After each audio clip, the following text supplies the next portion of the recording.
میری عادت ہے، میں ہمیشہ کھلم کھلا صاف صاف بات کرتا ہوں، اور علماء کی ذمہ داری بھی ہے کہ حق کو حق واضح طور پہ کہیں اور باطل کو باطل واضح طور پہ کہیں، کیونکہ اللہ کے رسول صلی اللہ علیہ وسلم کا طریقہ ہے۔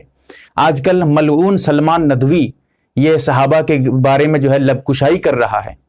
میں اسی بارے میں چند باتیں بتاؤں گا، اور حضرت خاص کر کئی صحابہ پہ وہ اعتراض کرتا ہے، خاص طور سے حضرت معاویہ رضی اللہ تعالی عنہ پہ۔ تو میں ایک سلسلہ جو ہے شروع کرتا ہوں، اس میں جو اعتراضات ہیں ان کے جوابات تحقیق کے ساتھ آپ کے سامنے پیش کروں گا۔ آپ یہ سوچ رہے ہوں گے میں نے ملعون کیوں کہا، مولانا ہٹا کر مولانا سلمان ندوی نہ کہہ کر میں نے ملعون کیوں کہا؟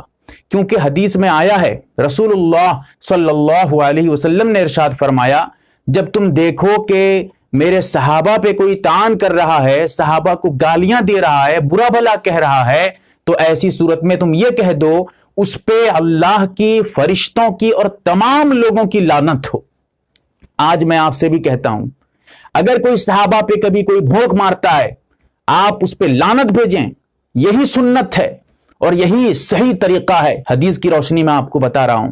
اور حضرت معاویہ رضی اللہ تعالی عنہ کی جہاں تک بات ہے، جیسا کہ صحیح روایت سے ثابت ہے، حضرت ابن عمر رضی اللہ تعالی عنہ ان سے آ کر کوئی سوال کرتا ہے، آپ بتائیے کہ حضرت معاویہ رضی اللہ تعالی عنہ ہیں وہ افضل ہیں یا حضرت عمر بن عبدالعزیز بہتر ہیں؟ جواب دینے سے پہلے حضرت ابن عمر عبداللہ بن عمر رضی اللہ تعالی عنہ غصہ ہو جاتے ہیں، سخت ناراض ہوتے ہیں، اور پھر یہ کہتے ہیں، اصحاب رسول پر کسی کو تم قیاس مت کرو۔ کیا خطرناک جملہ استعمال کر رہے ہیں۔ پھر آگے کیا کہہ رہے ہیں کہ معاویہ رسول اللہ صلی اللہ علیہ وسلم کے صحابی ہیں۔ کون کہہ رہے ہیں؟ حضرت عبداللہ بن عمر جو فقیہ بھی ہیں اور زبردست جو ہے علم حدیث کے ماہر ہیں، وہ کہہ رہے ہیں کہ معاویہ صحابی رسول ہیں۔ آج یہ سلمان ندوی آ کے کہتا ہے کہ حضرت معاویہ صحابی میں شمار مت کرو، صحابی نہیں ہے۔ میں پوچھنا چاہتا ہوں، تیری اوقات کیا ہے انہیں صحابی سے نکالنے کی، جب حضرت معاویہ رضی اللہ تعالی عنہ کے زمانے میں موجود ہونے والے بڑے بڑے اکابرین صحابہ وہ حضرت معاویہ کو صحابی قرار دے رہے ہیں، یہاں تک کہ حضرت ابن عمر رضی اللہ تعالی عنہ کی طرح ایک روایت جو ہے حضرت ابن عباس رضی اللہ تعالی عنہ سے بھی مروی ہے، جو بخاری شریف میں روایت ہے۔ انہوں نے صاف طور پہ کہا ہے کہ معاویہ یہ صحابی ہیں اور فقیہ بھی ہیں، انہیں مجتہد مان رہے ہیں۔ تو پھر میں آپ سے کہنا چاہتا ہوں، دیکھیے ایک چیز اصول آپ کو بتاتا ہوں، کوئی آدمی کسی کے بارے میں اگر کچھ کہے گا وہ اس کے برابر کا ہونا چاہیے، تب اس کی بات میں دم ہے، تب اس کی بات میں وزن مانا جائے گا۔ جب صحابی کے بارے میں ہم کہیں گے تو اسی درجے کے آدمی کو ہونا چاہیے۔ جب تیری اوقات اتنی نہیں ہے، جب صحابی کے درجے کو تو پہنچ نہیں سکتا، وہ اوقات تیرے اندر نہیں ہے، تو پھر صحابی کے بارے میں تو بھوک مار دینے سے صحابی کی صحابیت پہ اور صحابی کی عظمت پہ کیا فرق پڑے گا؟ اور یہ بھی یاد رہے، حضرت امام احمد بن حنبل رحمت اللہ علیہ جو زبردست محدث ہیں، آپ نے کتابیں پڑھی ہیں کہ مسند احمد، انہوں نے کیا کہا ہے صحابی کے بارے میں معلوم ہے؟ کہا ہے کہ صحابی کا ذکر صرف بھلائی کے بارے میں گفتگو کریں، صحابی کے بارے میں کبھی ان کی برائی نہ کریں۔ ہاں اگر کبھی تم دیکھو کہ کوئی صحابی کے بارے میں اناپ شناپ بک رہا ہے، بونک مار رہا ہے صحابی پہ، سمجھ لو کہ اس کا ایمان مشکوک ہے، اس کا ایمان متہم ہے۔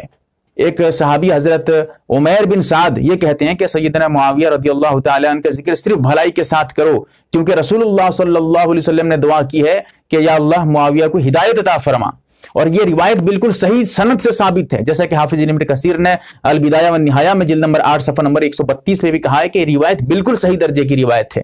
دیکھیے یہ صحابی رسول انہیں مان رہے ہیں، انہیں صحیح روایت سے ان کی فضیلت ثابت ہو رہی ہے حضرت معاویہ رضی اللہ تعالی عنہ کے بارے میں، لیکن آج اگر سلمان ندوی آ کر بھونک مارتا ہے تو کیا کر سکتے ہیں؟ علماء کہتے ہیں بھائی اتنا کھل کر بات مت کرو، ایسے صاف صاف مت بولو، سلمان ندوی کا نام لینا مناسب نہیں ہے تمہارے لیے۔ میں کہتا ہوں بھائی کیا ڈر ہے اس سے؟ ڈر کس بات کی ہے؟ ارے اگر آپ سوچ کر دیکھیں، کوئی آپ کے باپ دادا کو گالی دے گا، آپ برداشت کر سکتے ہیں؟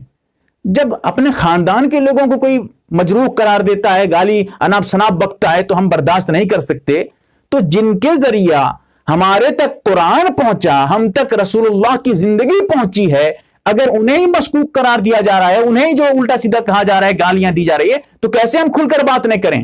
کہتے ہیں کہ بھائی کچھ بھی ہو، ہمارے علماء میں سے ہیں۔ بھائی علماء میں سے کون سے علماء میں سے؟ کب علماء میں سے رہے؟ جبکہ رسول اللہ نے کہا کہ جنت جانے کے لیے دو ضروری باتیں ہیں، ما انا علیہ و اصحابی، میرے طریقے پہ ہو اور صحابہ کے طریقے پہ ہو۔ یہ تو صحابی کو بھونک مارتا ہے، صحابی کو الٹا سیدھا کہتا ہے، تو پھر یہ کیسے جو ہے اس کو ہم عالم میں شمار کریں گے؟ کہتے ہیں علماء اہل سنت۔ کون اہل سنت؟ اب علماء اہل سنت میں ہونے کے لیے شرط یہ ہے کہ صحابی کو جو ہے صحابی کی عدالت پہ کوئی آنچ نہ آئے، لیکن یہ تو صحابی بھی بھونک مارتا ہے، تو کیسے ہم اس کو جو ہے چپ چاپ ایسے سنتے رہیں گے؟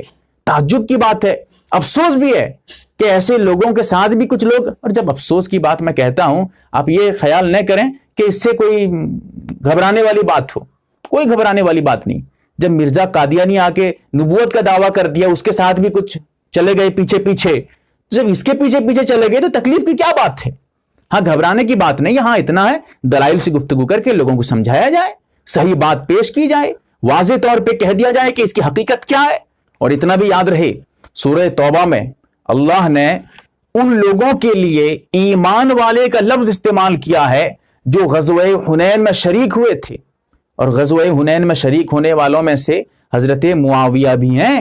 جب قرآن انہیں ایمان والا سمجھ رہا ہے، صاف طور پہ کہہ رہا ہے، اشارتاً بات سمجھ میں آ رہی ہے، اگر آج اگر کوئی کہتا ہے کہ نہیں ایمان والے نہیں ہیں تو اس کے کہنے سے کیا فرق پڑتا ہے؟ بس یہی ہے میں کہنا چاہتا ہوں، جلن یا مال کا کوئی لالچ ہو یا کوئی اور بات ہو سکتی ہے۔ اور یہ بھی یاد رکھیں، ایک مرتبہ حضرت جبرائیل علیہ السلام نے آ کر رسول اللہ صلی اللہ علیہ وسلم سے ارشاد فرمایا، اے محمد معاویہ کو سلام کہیے، کیونکہ اور انہیں نیکی کا حکم دیجیے، اس لیے کہ وہ کتاب یعنی کتاب اللہ قرآن اور اللہ کی جو وحی ہے اس کے امین ہیں، امانت دار ہیں، اس کے بالکل اس کو صحیح طریقے سے لکھ رہے ہیں۔ وہ دیکھیے حضرت جبرائیل آ کے سلام کر رہے ہیں، سلام بھیج رہے ہیں حضرت معاویہ پہ، اور یہ آج اگر بھونک مار رہا ہے، تعجب ہے۔ اور یاد رکھیں یہ وجہ کیا ہے معلوم ہے نا، میں نے کہا کہ صحابی کے بارے میں اگر کوئی کچھ الٹا سیدھا بولنا شروع کرتا ہے، سمجھ لیجئے اصل نشانہ صحابی نہیں ہے، کیونکہ جب ہم صحابی کو ہی مجروح قرار کر دیں گے، جب ہم صحابی کو ہی مشکوک جو ہے سمجھ لیں گے، تو پھر ہمارا جو دین ہے، قرآن ہے، حدیث ہے، یہ سب تو کہاں سے؟ کیونکہ وہی ایک ذریعہ ہے صحابی، کہیں پر بھی کوئی سی بھی حدیث اٹھا کر پڑھیے، رسول اللہ صلی اللہ علیہ وسلم تک پہنچنے کے لیے صحابی کا ذریعہ ہونا ضروری ہے۔ قرآن کس نے پہنچایا آپ تک؟ صحابی نے قرآن پہنچایا ہے، تمام صحابہ کی محنتیں ہیں، لیکن یہ آج وہی جو اصل اسلام کی بنیادیں ہیں اسے ہی یہ اکھاڑ پھینکنے کی کوشش کر رہا ہے۔ اور آج کل نہیں، یہ پہلے سے بھی چل رہا تھا، اب بھی چل رہا ہے، ایک نیا فتنہ سلمان ندوی کے نام سے آج ابھر رہا ہے۔ اس سے کوئی گھبرانے کی بات نہیں۔ لوگ کہتے ہیں ارے یہ اعتراض لے آیا، دیکھو یہ حدیث کے طور پہ۔ بھائی گھبراتے کیوں ہیں آپ؟